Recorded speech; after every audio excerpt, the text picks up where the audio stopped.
उत्तर प्रदेश के एक गांव का रहने वाला राजेंद्र, जिसकी उम्र लगभग 60 साल होती है, उसके साथ उसकी पत्नी जिसकी उम्र लगभग 28 साल होती है, बड़े आराम से रहा करते हैं। इनका एक इकलौता बेटा होता है जो दिल्ली में काम किया करता है। दोस्तों, बेटे से मिले इनको लगभग 6 साल हो जाते हैं। 6 साल पहले बेटा घर को छोड़कर चला जाता है, लेकिन 6 साल के बाद अचानक ही एक छोटे से बच्चे का फ़ोन इनके पास आता है और यहाँ पर इनको कहने लगता है कि दादा दादी, आप मेरे जन्मदिन में नहीं आओगे क्या? तो यहाँ पर दादा दादी भावुक हो जाते हैं और कहने लगते हैं कि बेटा तू कौन है, तेरे पापा का क्या नाम है? तो वो अपने पापा का नाम बताता है और कहता है कि मैं आपका ही पोता हूँ और मेरा कल जन्मदिन है, आपको मेरे जन्मदिन में आना ही होगा। दोस्तों, उसके बाद दादा दादी वहाँ पर तैयार हो जाते हैं। तैयार होकर रेलवे स्टेशन पर पहुँच जाते हैं और फिर वहाँ से ट्रेन में बैठकर दिल्ली के लिए रवाना हो जाते हैं। जैसे ही दिल्ली रेलवे स्टेशन पर पहुँचते हैं, यहाँ पर उनका बेटा उन्हें लेने के लिए आने वाला होता है। सुबह से शाम तक इंतज़ार किया जाता है, शाम तक भी उसका बेटा आता ना बहू आती, ना ही पोता आता, कोई भी वहाँ पर उन्हें लेने के लिए नहीं आता।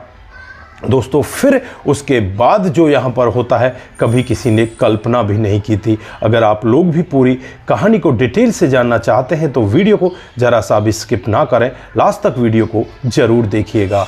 दोस्तों, आगे बढ़ने से पहले हमारी वही रिक्वेस्ट कि जो हमारे चैनल के साथ नए हैं, कृपया करके चैनल को फॉलो कर लें, बेल आइकन को ज़रूर प्रेस करें। नमस्कार, जय हिंद। आप देख रहे हैं APH न्यूज़ राहुल रावत के साथ। दोस्तों, आज की जो हकीकत की कहानी आप लोगों को बताने जा रहा हूं, उत्तर प्रदेश के एक छोटे से गांव की है। यहां पर राजेंद्र नाम का एक व्यक्ति, जिसकी उम्र 60 साल होती है, उसकी पत्नी का नाम उर्मिला, जिसकी उम्र लगभग 58 साल होती है। दोस्तों, इनका एक बेटा होता है जिसका नाम अमित। आज से 7 साल पहले ये घर को छोड़कर जा चुका होता है। ये दिल्ली कामकाज के लिए गया था, लेकिन उस दिन के बाद से कभी भी इसका फ़ोन घर वालों के पास नहीं आता। घर वाले बहुत ही ज़्यादा परेशान हो जाते हैं और फिर इधर उधर उसकी खोजबीन भी करते हैं, लेकिन कहीं से भी कोई अता पता नहीं लगता। दोस्तों, 7 साल के बाद एक दिन जो राजेंद्र होते हैं, उनके फ़ोन पर एक फ़ोन आता है और उस फ़ोन में एक छोटा सा बच्चा यहाँ पर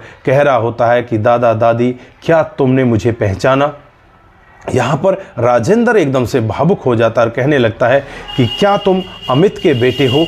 तो यहाँ पर वो छोटा सा बच्चा कहता है कि हाँ, मैं अमित का बेटा हूँ, अमित मेरे पापा हैं। दोस्तों, यहाँ पर दादा दादी बहुत ज़्यादा खुश होते हैं और मन ही मन सोचने लगते हैं कि चलो कोई बात नहीं, बेटे ने तो हमें कोई सुख नहीं दिया, शायद हमारा पोता हमारे साथ रहेगा तो वो हमें सुख देगा, उसे हम खिलाएंगे, उसके पास रहेंगे। तो यहाँ पर जो छोटा सा बच्चा होता है, जिसकी उम्र 5 साल होती है, वो जिद करने लगता है और कहने लगता है कि दादा दादी, कल मेरा बर्थडे है, मेरा जन्मदिन है, तुम्हें मेरे जन्मदिन में आना होगा। दोस्तों, दादा दादी बड़े खुश होते हैं और कहने लगते हैं कि अपने पापा से, अपने बाप से बात कराओ। दोस्तों, यहाँ पर अमित से बात होती है। अमित भी यहाँ पर अपने माता पिता से माफ़ी मांगने लगता है, कहने लगता है कि मुझसे बहुत बड़ी गड़बड़ हो गई, मैंने डर की वजह से आपको नहीं बताया था, कहीं ऐसा ना हो कि आप, मेरी जो शादी हुई है, मैंने एक लड़की से प्यार किया, उसके साथ शादी की, तुम्हारी बहू का नाम अंकिता है, जिसकी उम्र लगभग 24 साल है,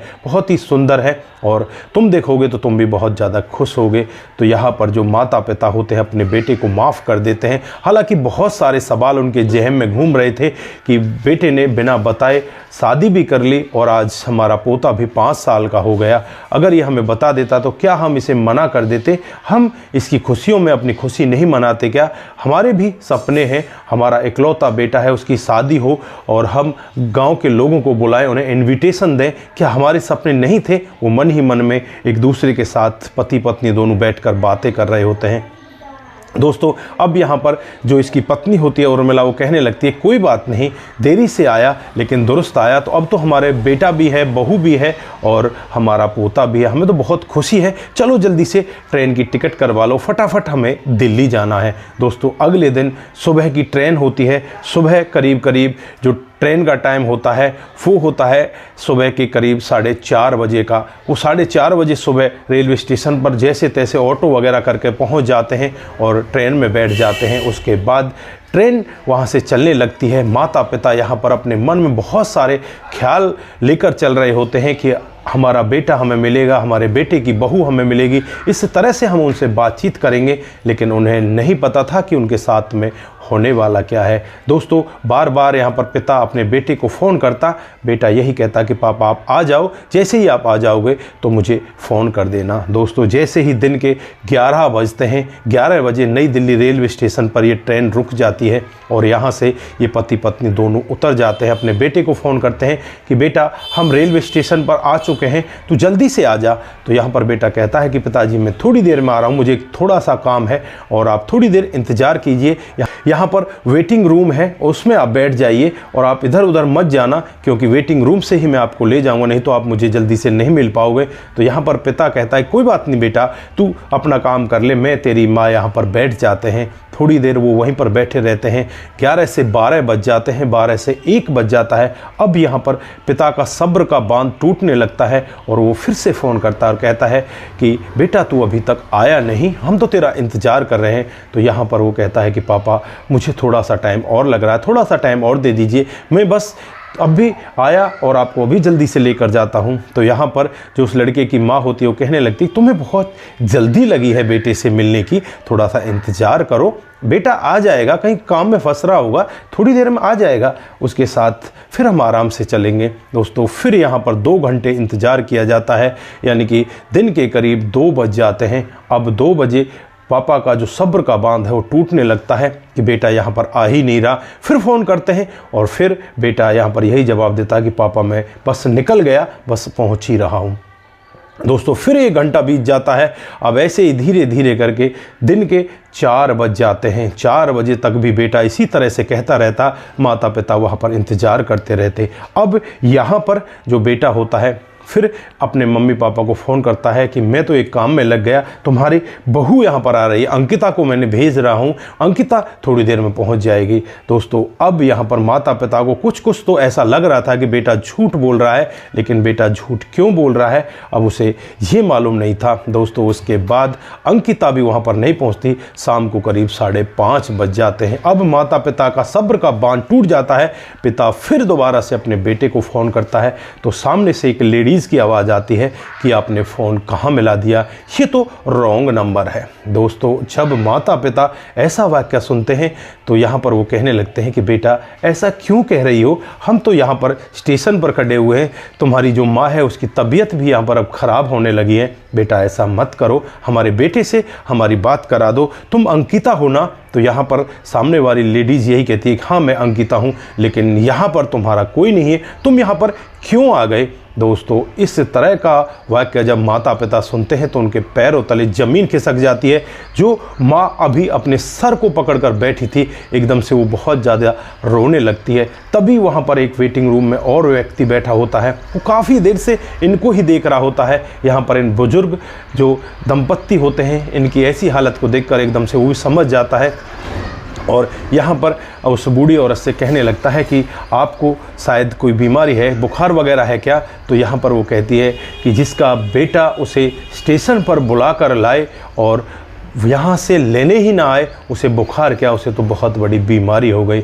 दोस्तों, यहाँ पर वो बूढ़े दंपत्ति दोनों रोने लगते हैं। जो सामने व्यक्ति बैठा होता है दोनों को ढांढस बढ़ाता है और कहता है कि ये दिल्ली है जनाब, यहाँ पर ऐसा ही होता है, मैं यहीं पर काम किया करता हूँ, मुझे पता है अक्सर 10-5 दिन में कोई ना कोई ऐसा केस आ जाता है कि माता पिता यहाँ पर इंतज़ार करते करते रोते रहते हैं, लेकिन उनके बेटा बहू यहाँ पर उन्हें लेने के लिए नहीं आते। शायद ऐसे ही तुम्हारे बेटा बहू हैं। दोस्तों, उसके बाद यहाँ पर इस बूढ़ी औरत को दवाई दिलाई दी जाती है। ये जो व्यक्ति यहाँ पर बैठा होता है वो खुद बूढ़ी औरत को दवाई दिलाता है और कहने लगता है कि माँ जी, बाबू जी, आप ऐसा करिए, आपकी मैं टिकट करवा देता हूँ, आप अपने गांव लौट जाइए, आपका बेटा यहाँ पर आने वाला नहीं है। दोस्तों, उसके बाद उसी शाम को यहाँ पर ट्रेन होती है और ट्रेन रात को 8 बजे होती है। जो यहाँ पर व्यक्ति होता है इन्हें खाना पीना खिलाता है और उन्हें उस ट्रेन में बैठा देता है और इनसे कहता है कि माता पिता आप अपने घर जाइए